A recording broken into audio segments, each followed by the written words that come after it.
আমি এখন বৃদ্ধাশ্রমের বাসিন্দা। আমার যে কেউ নেই তা নয়। আমার দুটো ছেলে। সবাই ভালো ভালো চাকরি করে। সবাইকে ঠিক সময়ে বিয়েও দিয়েছি। প্রত্যেকের ঘরে ছেলেমেয়ে রয়েছে। একটা সময় আমার সংসার পরিপূর্ণ ছিল। রমরমা ব্যাপার ছিল আমার সংসারে। যখন নতুন বিয়ে হয়ে আসি সংসারে, একান্নবর্তী পরিবার ছিল আমাদের। আমার দুই ভাসুর, আমরা, আমার দেওর আর আমার শ্বশুর শাশুড়ি। এই সংসার প্রথমে আমার খুব প্রিয় ছিল, কিন্তু ধীরে ধীরে খুব কাজ করতে হতো বলে প্রচন্ড ক্লান্ত হয়ে পড়তাম। সহ্য হতো না অত কাজ। স্বামীকে বলে আলাদা হয়ে গেলাম। যখন দেখলাম একই বাড়িতে থেকে আলাদা খাওয়াটা একটু কঠিন হয়ে পড়ছে, তখন স্বামীকে বলে ঘর ভাড়ায় চলে গেলাম। একান্নবর্তী পরিবার থেকে এইভাবে যখন বেরিয়ে এলাম, প্রত্যেকে খুব কষ্ট পেয়েছিল। আমাকে সবাই বাধা দিয়েছিল, বলেছিল তুই এখানে থাক না, আলাদা খাচ্ছিস খা, আমাদের কোনো আপত্তি নেই, কিন্তু এই বাড়ি ছেড়ে যাস না। আমি তাদের মুখের ওপর বলেছিলাম, আলাদা যদি খেতেই হয়, আলাদা যদি থাকতেই হয়, তাহলে এই বাড়িতে থাকবো কেন?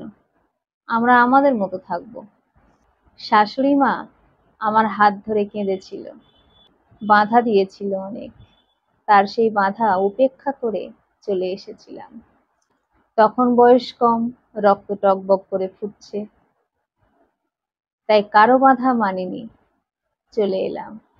আসার পর দুজনে বেশ সংসার করছি।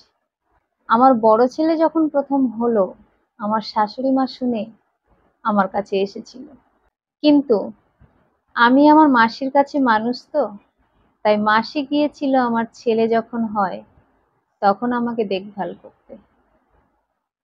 তাই আমার শাশুড়ি মা গেলে আমার মাসি তাকে অপমান করে তাড়িয়ে দেয়। অবশ্য আমি যে এতটুকু অপমান করিনি সেটা বলা ভুল হবে। আমার শাশুড়ি মা নাতিটাকে একটু চোখের দেখা দেখে কাঁদতে কাঁদতে চলে এসেছিল।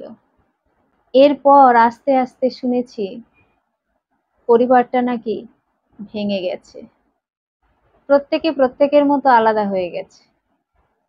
পড়ে রয়েছে একমাত্র আমার শ্বশুর আর শাশুড়ি।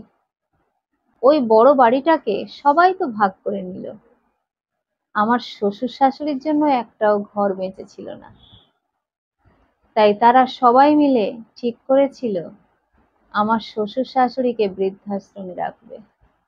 আমার শ্বশুর শাশুড়ি একমাত্র তার সেজ ছেলেকে ভরসা করে তার কাছে এসেছিল, কিন্তু আমি আমার স্বামীর কথা শুনিনি। 2-4 দিন রেখেছিলাম বটে, কিন্তু আমি ওদের মুখের উপর বলেছিলাম, আর 3টে ছেলে যখন ঠাঁই দিল না, তখন আমিও পারবো না। স্বামীর দিকে তাকিয়ে বলেছিলাম, বৃদ্ধাশ্রমের খোঁজ করো, আমার পক্ষে সম্ভব নয় এদেরকে দেখা। আমার স্বামী অশান্তির ভয়ে সেটাই করলো। তারা খুব কেঁদেছিল যাওয়ার সময়, হয়তো মনে মনে অভিশাপও দিয়েছিল, যার জেরে এখন আমি বৃদ্ধাশ্রমেই রয়েছি। আমার দুটো ছেলে, দুজনেই সুপ্রতিষ্ঠিত। আমার দুটো বৌমাও চাকরি করে, নাতি পুতি সব আছে, ভরা সংসার আমার। তবে আমার স্বামী তো চলে গেছে অনেক দিন আগে, তখন আমার সংসারে ভাঙন ধরেনি। আমার স্বামী তো নিষ্পাপ ছিল, তাই তার কোনো পাপের শাস্তি হয়নি। পাপ তো আমি করেছিলাম, তাই শাস্তিটা আমাকেই পেতে হচ্ছে। যে সন্তানদের এত সংস্কার দিয়ে মানুষ করলাম, তারাই আমাকে বৃদ্ধাশ্রমে পাঠিয়ে দিল।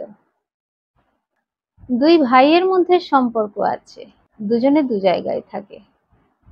বাড়িটা আমার পড়ে আছে, শুধু ওরা কেউ আমাকে দেখতে পারবে না বলে বৃদ্ধাশ্রমে রেখে গেছে।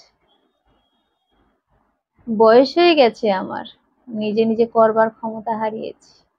তাই ছেলেরা যে সিদ্ধান্ত নিয়েছে সেটা মেনে নেওয়া ছাড়া আমার কোনো উপায় ছিল না। আজ বুঝেছি, অন্যায় করলে তার শাস্তি তো পেতেই হবে।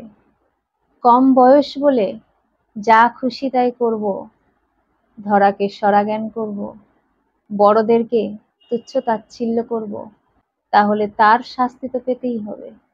এই সব পাপের ক্ষমা তো হয় না।